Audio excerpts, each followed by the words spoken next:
find American troops today, you find the men of the Transportation Corps. Enough and on time. That's the story we tell you today. The story of the Army Quartermaster Corps. These youthful servicemen are members of the Army's Military Police Corps. One of the most important forces behind the line, the Army Ordnance Corps. Welcome to another episode of the 19th ESC Every Soldier Counts podcast. I'm your host, Major Javon Starnes. And if you hadn't noticed, it's actually February. So each February, Team 19 joins DOD as we pay homage to the exceptional service of Black soldiers and civilians. For our listeners, a little history nugget. Black history is also associated with Dr. Carter G. Woodson. In 1915, Dr. Woodson founded what is now called the Association for the Study of African American Life and History. In 1926, Dr. Woodson initiated the celebration of Negro History Week, which encompassed the birthdays of Frederick Douglass and Abraham Lincoln. This celebration was expanded to encompass an entire month in 1976. Since then, we've been reminded to celebrate the richness and diversity of Black history all year long, and not just in the month of February. This is even stated on the DoD's website. But what does it mean exactly to be Black? How does it feel to be Black in today's society? I wanted to share my personal experiences and compare them to someone who's been on this earth a little more than me. So today we have a special guest. My guest is Lieutenant Colonel Aubrey Ashford, 19th Outbound G3. Colonel Ashford has had an amazing military career and will soon be taken over as battalion commander for the 842nd Transportation Battalion in Beaumont, Texas. Sir, welcome to our show. Thank you. I am truly blessed and happy to be here. It's an honor to talk to you this great Thursday morning. Thank you, sir. Thank you. Now, I understand you went TDY to the States. How's the jet lag? Are you back into normal routine things yet, or how's that working, sir? You know, I think I am. Be honest, this is my third trip back to the States due to pre-command courses, and it was great. It was great. The course was great at Fort Leavenworth, Kansas. My spouse was able to be there with me. They had a spouses course for 1 week.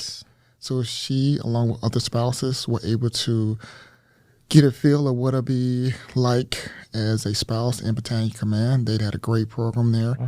And then, you know, the spouses were there for the first week, and then we continue on with the course. And it was a good course, but also it was a great time to catch up with a lot of my peers that I haven't seen in a while. Right, back from IOE, Captain's Career Course, Captain's Career Course, lieutenants, guys you haven't seen in a while. So it was really, really great. That's good, sir. So I want to be able to kind of dig into who exactly you are, give our listeners a little bit more feel about your background. Where were you raised, and can you tell us a little about your upbringing, sir? So I was raised in the Deep South. I was born and raised in the state of Mississippi. I take pride from being from the South. I grew up in a small town, country town. My dad was a steel worker along with and also a farmer. We had cows, chickens, horses. Did you milk the cows every morning, sir? I never milked cows, but we had beef cattle. Wow. Yeah. Very hardworking man. One of my great inspirations, his life, but also my mom. Also, she is a service in the education field. Great woman. I think she did over 40 years in education, and even today, she's on the board of education in my home county. Wow. I have two siblings. Okay. A younger sister and a brother that passed away, which I'll tell the story.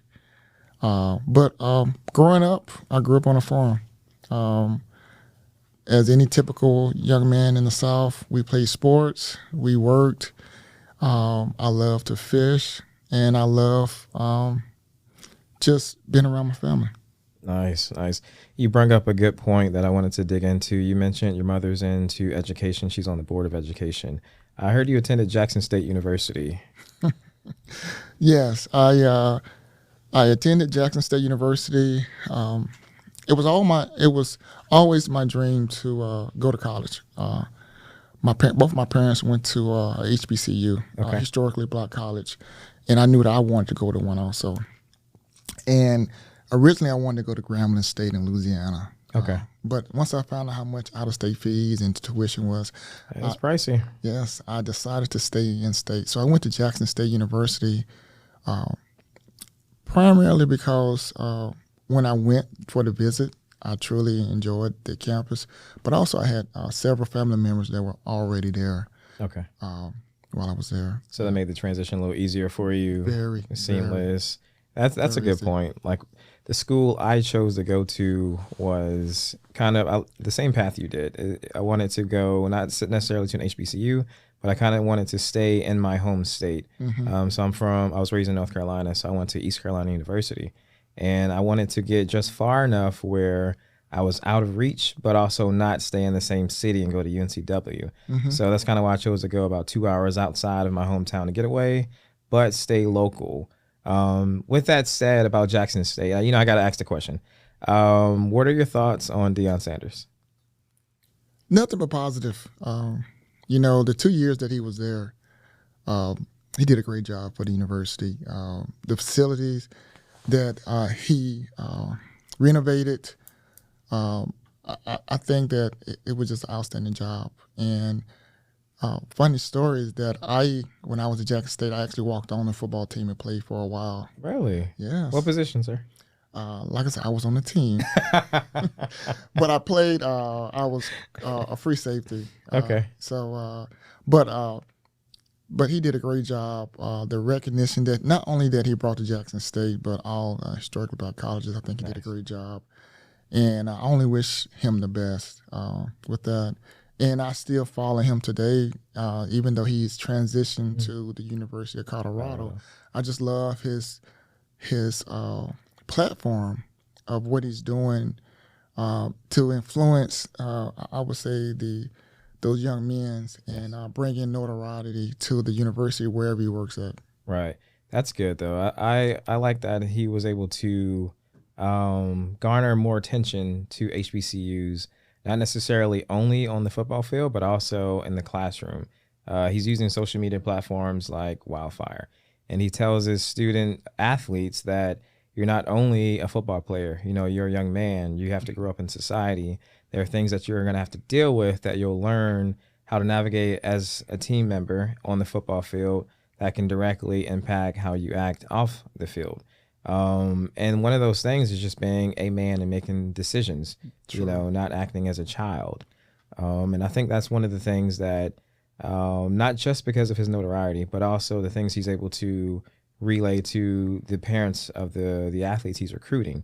And that kind of helps entice the family to be drawn to him and what he's doing in the sport of football. It is so true because nothing more than a parent wants is to make sure that someone is taking care of their babies. Right. I have a son that's in college right now at the University of Washington in Tacoma, and I got one that's a senior in high school. And the biggest thing that me and my wife and I discuss is just making sure that they have someone that will take care of them while they're in college. We'll be there, but, making sure that someone is there to help them when they need help. And I think he brings that level of comfort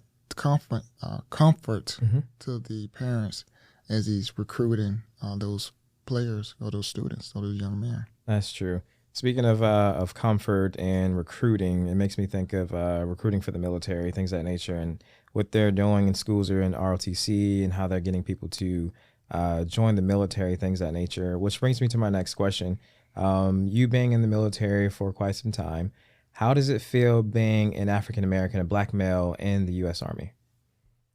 So I've been in the military for 27 years, I believe. Nice. I joined the Mississippi National Guard back in 1995. Okay. Once I realized that I wasn't going to get a football scholarship. At that free safety position back there. At the free safety You didn't have position. Deion coaching you, sir. Yeah. Had you had that, you would have been an NFL Hall of Fame right now. But anyway, from my perspective, from Aubrey Ashford's perspective, the military has been great. it has given me opportunities that I know that I would not have been able to experience if I was not in the military. Okay. I tell a lot of young soldiers, I tell a lot of civilians that the places that I've been, good and bad, and I say that, in the fact that, I've been deployed to Iraq several times, but I've had the opportunities to go for duty at locations that people typically go to vacations. I've done temporary duties in Hawaii, Japan, Okay. Thailand, Nice. Korea, several locations in the States. So for me, like any job, there are going to be days where, it's going to not be so good. But I tell my sons, you got to look at the overall picture. Right. What are you trying to accomplish? So the Army has brought opportunities not only for me, Okay. but also for my family, for my wife, for my sons. Allowed me to do things for my parents that I know that maybe I wouldn't be able to do it at that time. Help my sister out. Help my nieces and nephews in ways that may have been a struggle if I was not in the Army. So overall, the Army has been good to me. Now, like any job, Okay. you're going to have some bad days. But I would tell you, my good days outweigh my bad days. That's good. So are you the first in your family to serve? Do you have anyone else that served in the military, sir? No, I'm not the first one to serve, but I'm the first in my immediate family. I did have a great uncle that served in World War II in the Philippines. Okay. I had a uncle on my mom's side that served in the Air Force. He was a security force enlisted, and he was part of the invasion in Panama. And he tells me the stories of when he was in Panama. I've had some cousins that have served, but I'm the only one in my immediate family that has served. And to be honest with you, I remember when I was a junior 11th grader in high school, and you remember when the Army had Be All You Can Be, and I was watching it. I remember it like it was yesterday. I was watching the Dukes of Hazzard. It was one of my favorite shows growing up.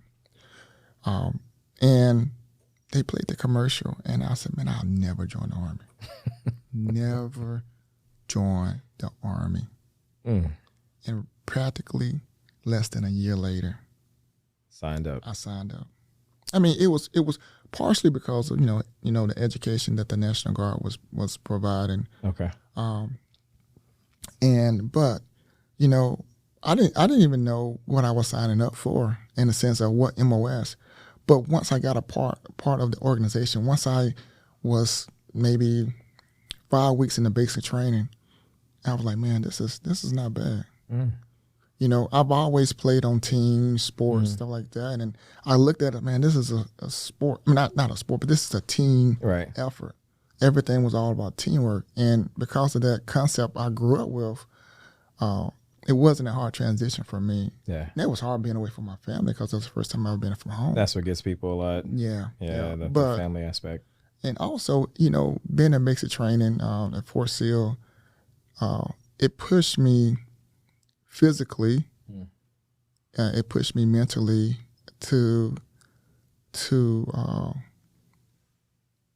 see how strong I was. Yeah. I thought I was in shape. No, I wasn't in shape. Same here. I thought I wasn't in shape. Same here. Mentally, I knew that I found out that the body can go a lot further than what the mind tells it. Yep.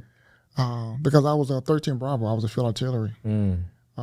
And so, the road marches in the field and stuff like that. So mentally, basic training, AIT, I grew, I think, more mentally than anything.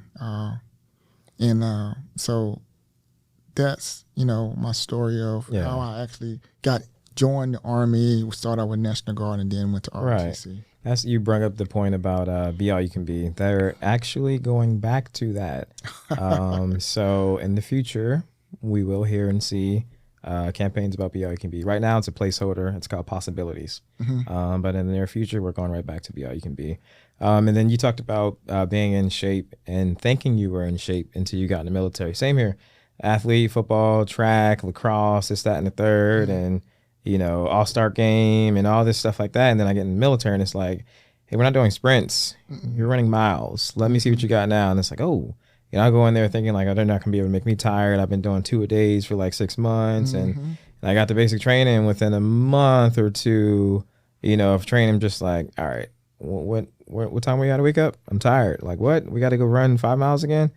Nah, not happening. But like you said, it was challenging, and I think that was one of the hardest things I've done was to go right from college, because I was 09 Sierra. So I was right out of college, no ROTC, no enlisted. We just went right into basic and then OCS and then BOLIC.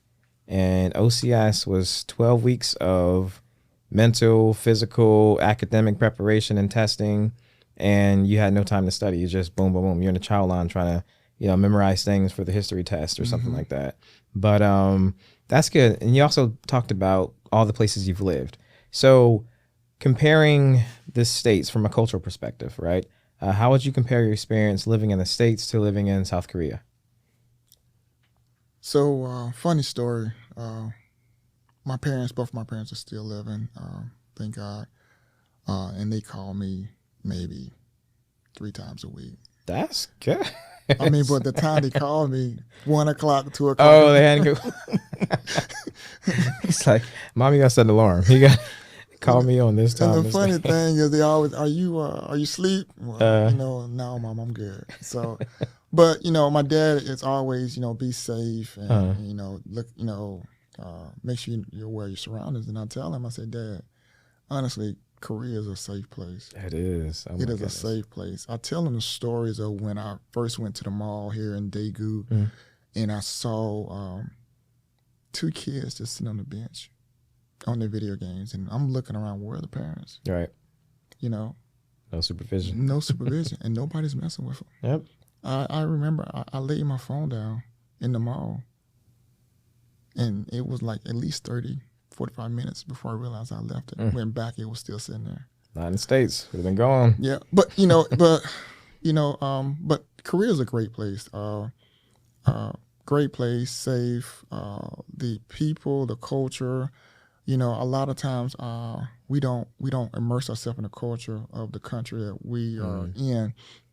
And I was talking to one of our captains, our MP that just got here, and I told him, you're going to be here for multiple years. You need to learn the culture, embrace it. Learn as much as you can, because you never know when you'll be back, or if you ever will come back. But you can say that while I was there in Korea, I made the most out of it. Yeah, we're gonna work hard, we're gonna play hard, but when you're off, go enjoy it.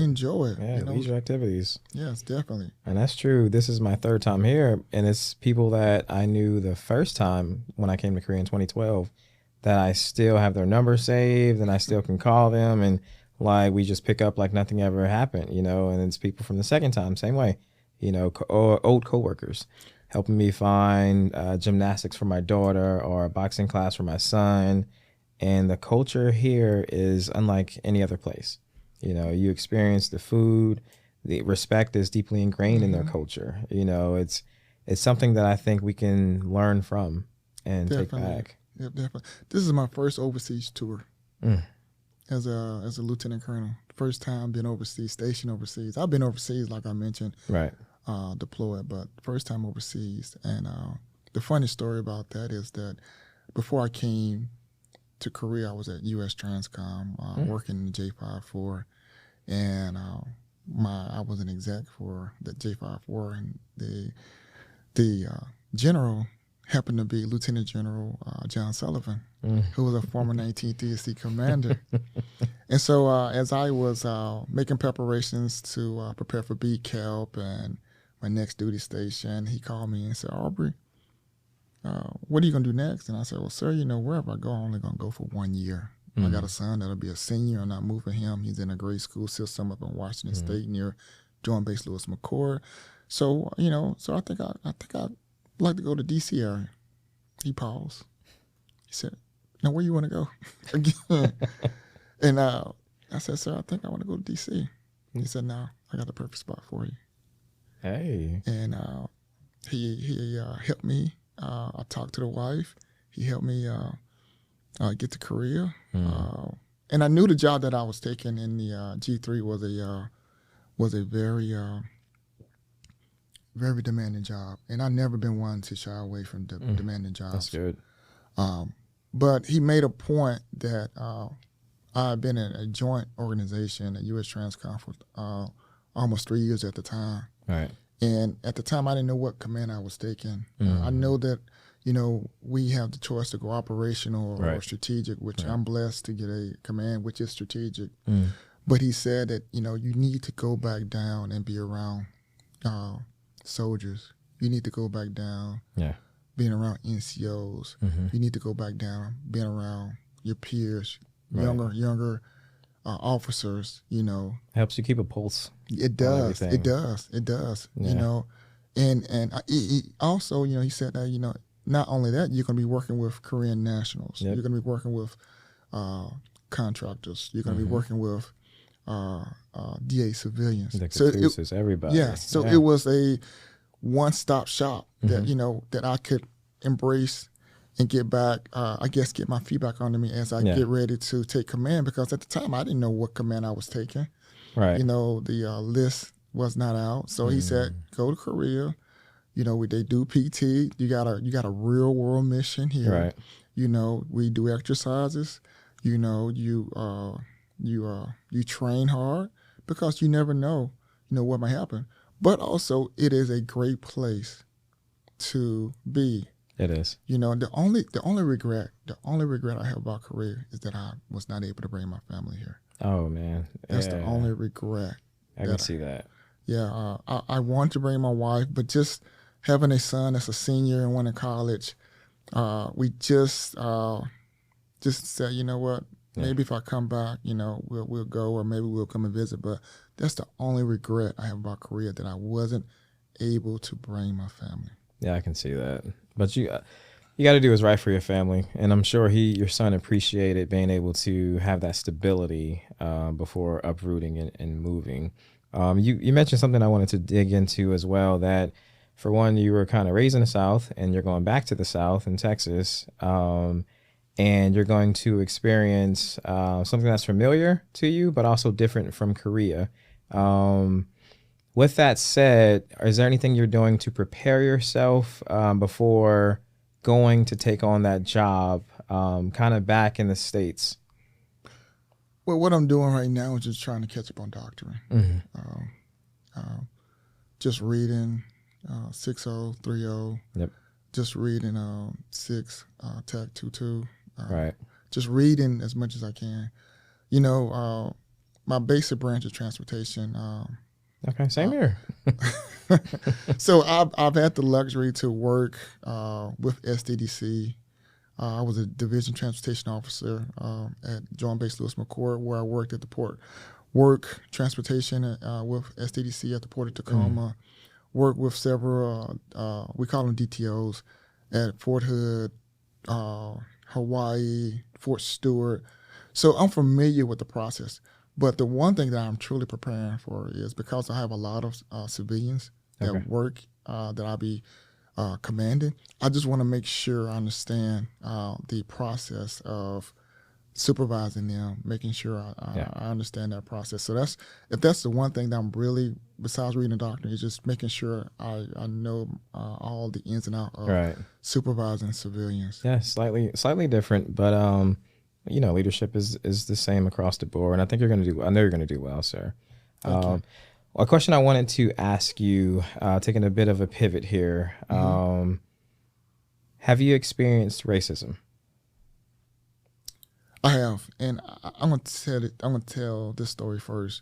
Okay. Before I tell my experience of racism. So as I mentioned, I grew up in Mississippi, and growing up in the South, I was blessed. I had 2 parents in the home, a father that worked really hard, a mother that stressed education big time for all 3 of us, my brother and my sister. So she had us in everything from the church to 4-H, to sports. So yeah, my sisters and Girl Scouts. Yep. Keeping you active. Keeping us active.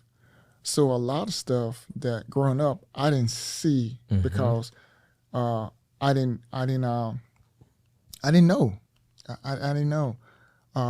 Now the first time that I not experienced racism but just knew it was different was when I left Mississippi, joined the military, and then I came back.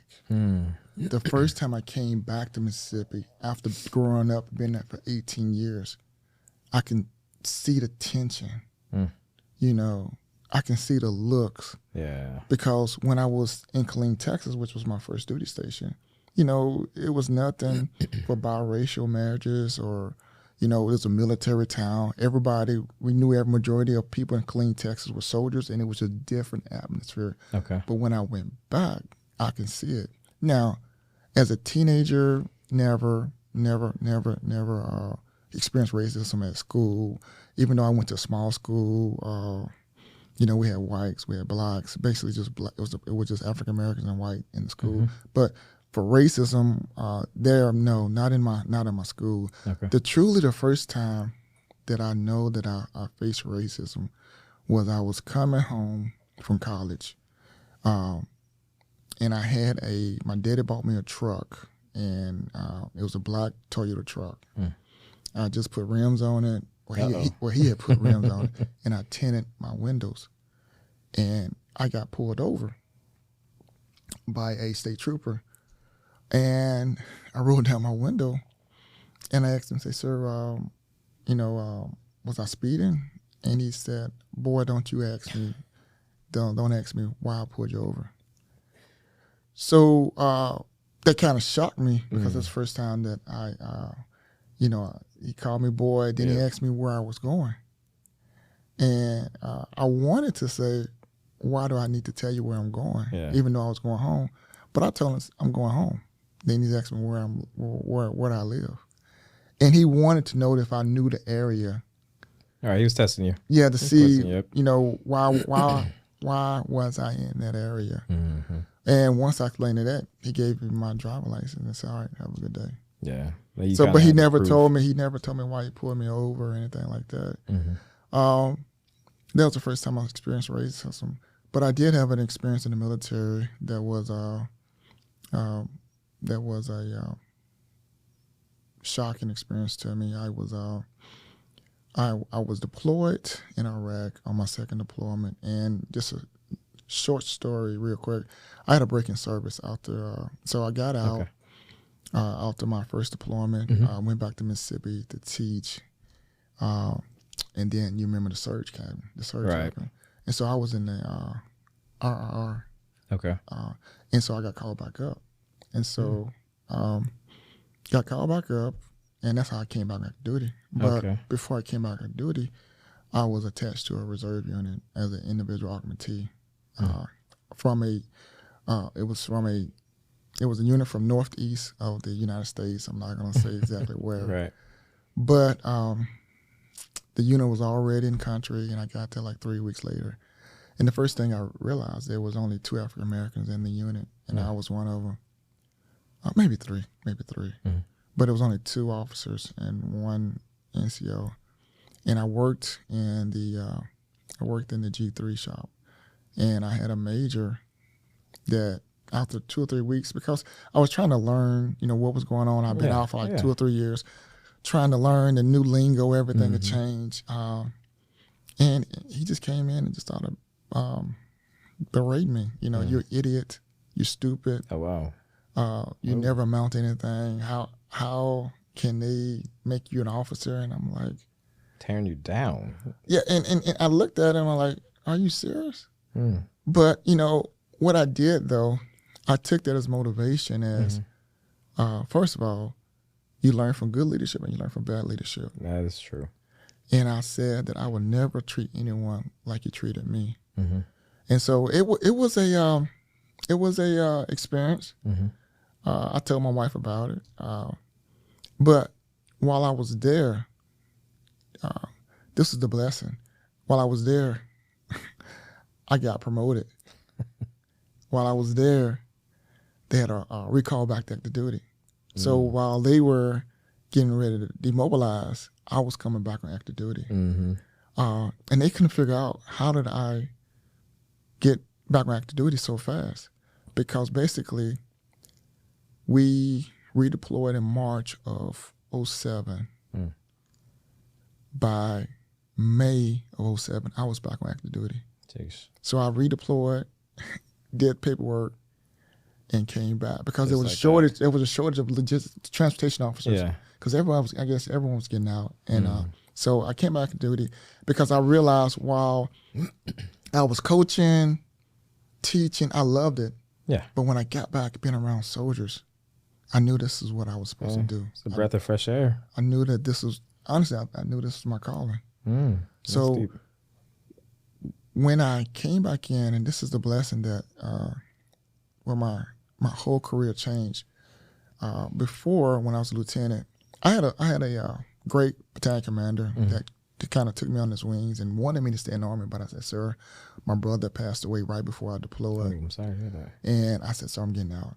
But when I came back in, the blessing was that I had people reaching out to me to be mentors, to kind of teach me, you know, what right looks like, what I need to do to be successful, what not to do, you know. So I actually did not get my first mentor until I was a captain. So it was a major that pulled me to the side and said, well, I don't know you, and let's talk. And he pulled me, and to this day, as a lieutenant colonel, he still calls me. I call him, email, and, you know, and check up on me. And he's been a mentor for 13 years. I have several mentors, but I remember he's the first one to just reach out. We was at the chapel at church and said, who are you, and why I don't know you? Yeah. You know, let's talk. And so that was the game changer for me, is when I got my true first mentor to help me along this path to be an officer in the military. Wow, that is deep. You said you feel like it's your calling, and I think some people, you know, may ignore that calling as opposed to you, who actually took the first step and actually went forward with it, and you're giving back. You know, you're mentoring other people. Yes. Things of that nature. So I, like you know, experienced a little bit of racism as well. It was, you know, so a soldier basically threatened a lieutenant of mine, and at the same time said, you know, he was going to shoot him, this, that, and the third. So I intervened. You go through the steps, you ask the question, you know, ask, care, escort. And in the middle of that, you know, you're thinking about harming yourself or anyone else. He looks at me and said, yes, you, sir. And I'm like, oh, this wasn't about me, but okay, now it is. Do you realize you just threatened a commissioned officer?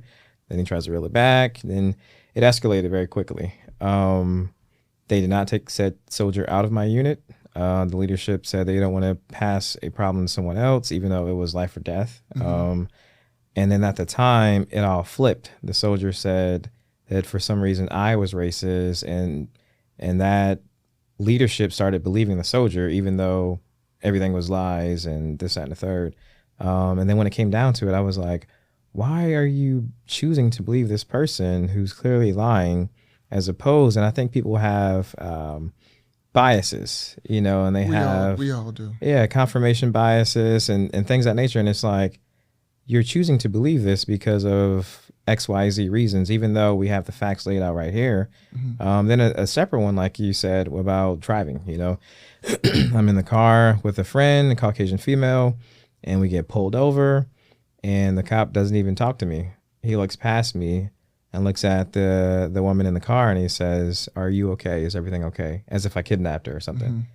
And I didn't realize what was going on. And she got upset and started, you know, kind of let me know what was going on and fussing and explaining. Like, I was so, I guess, used to situations like that I just was like, all right, what's going on? He's not talking to me. I got pulled over for this reason. We're in this neighborhood, things of that nature. But at the same time, it was like, sometimes you, and it's sad to say, not you, but sometimes people, I would say, get accustomed to being treated a certain way. And it's second nature until you step back and like your eyes are open and it's like, hey, hold up, this is wrong. you're like the soldier. You're choosing to believe the soldier for these reasons. And I think you might want to look at yourself internally, and then the cop. Why wouldn't you talk to me? Why would you think the woman is in danger automatically? So it's just certain things that, whether in uniform or out of uniform, I think people experience. That was a situation, one in uniform, one out. Which brings me to my next question. Have you been treated differently in uniform as opposed to out of uniform? I have. I think, and I think too that the uniform carries a lot of weight. People know that if you're wearing a uniform, you have had formal training. Right. You have had, they look at, some of the badges that I have. A lot of people know that, if you have on the right side, you're being deployed. So I definitely see that. But I think everyone gets treated differently. Now, one thing I do want to tell you, and you brought it up about being pulled over, is that, I have 2 sons, and I've had the conversation with them about, how to act. The talk. Yes. For our listeners, the talk that Colonel Ashford is referring to is sometimes in African-American culture, there's a talk that has to happen. I'm not talking about birds and the bees. I'm talking about racism. This talk is done with both, whether you have daughters or a son. And I've had the talk with my 6-year-old son already. And it's how to navigate life as an African-American in certain situations so it doesn't get escalated. Yeah. So I had the privilege that my uncle, who was he's like a big brother to me, was actually a police officer in Atlanta. And he actually gave me the talk from a police perspective. And he told me the first thing that you need to do is remember that when a police officer pulls you over, they do not know what they're walking into. So 9 times out of 10, they're more nervous than you are.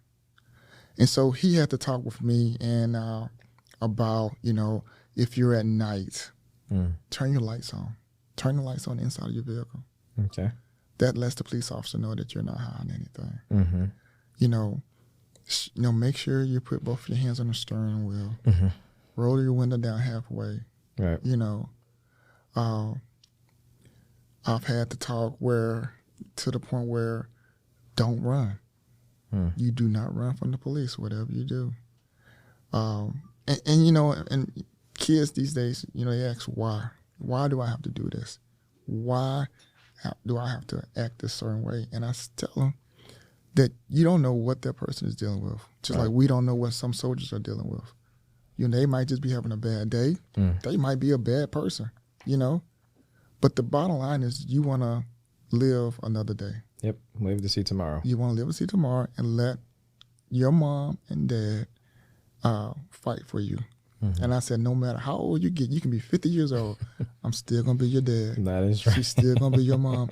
And it happened with my youngest son. My youngest son, we had bought him a car, and I think maybe 7, 8 months, he got pulled over.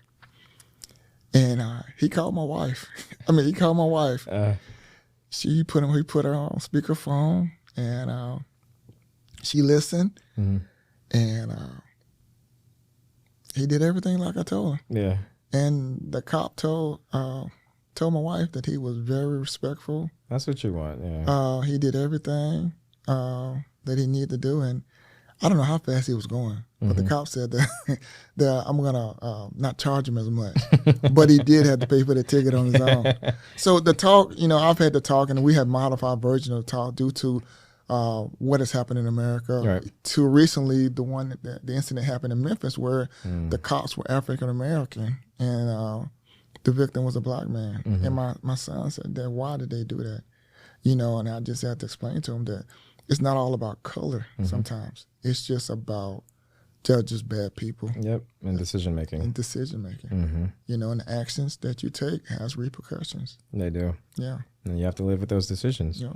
But that's thank you for sharing that story about your family. So on a lighter note, as we learn more about you, favorite movie, actor, or artist? So, favorite movie, man. And this can be anything old. It can be recent.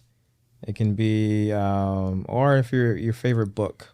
So I would say I love military. I love military history. I'm not a military history buff, but one of my favorite movies that I truly love watching, or series, was We Were Soldiers, Young and Old. I've read the book. I've seen the movie. I've listened to the audio book. Yeah. That's one of my favorite movies. Favorite actor has to be, man, Denzel Washington. Okay. Training Day. And just the different roles he has played.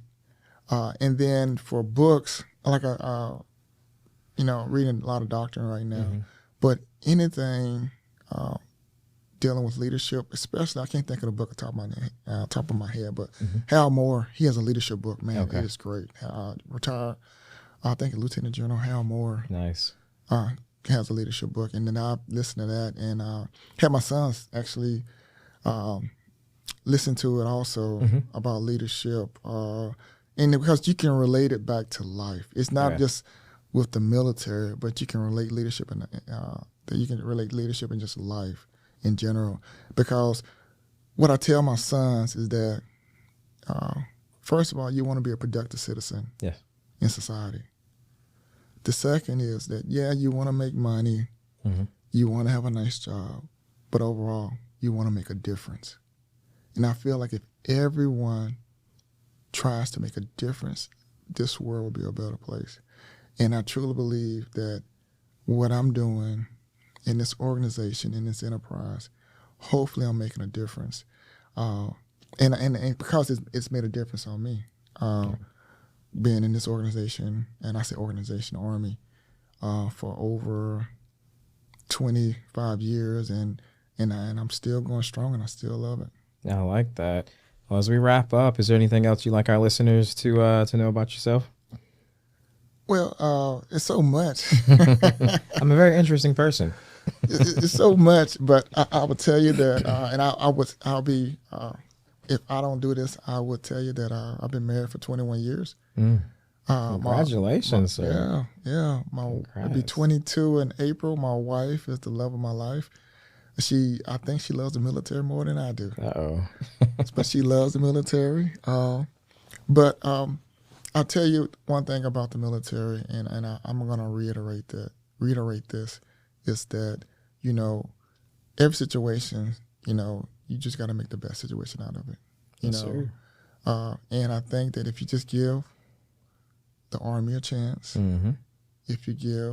regardless if you're enlisted or officer or one officer or a civilian or a contractor, give it a chance. And I think that you will have more positive days than negative days. And I think that you will get a rewarding feeling, because you know what you're doing is making a difference and it's impacting someone. You may not see the impact immediately, but what you're doing is helping someone somewhere. This is true.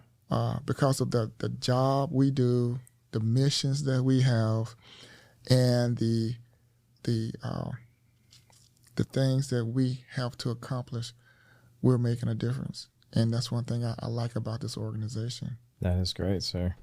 Well, there you have it. As we come to an end, I want to thank you for your time, sir. This was a great discussion. I'm sure our listeners benefited from listening to you. We discussed several things: the origin of Black history, having the talk with your children, our family members, and we learned a little more about your experiences. Please remember to like this video, subscribe, share, tag someone, retweet it if you have to.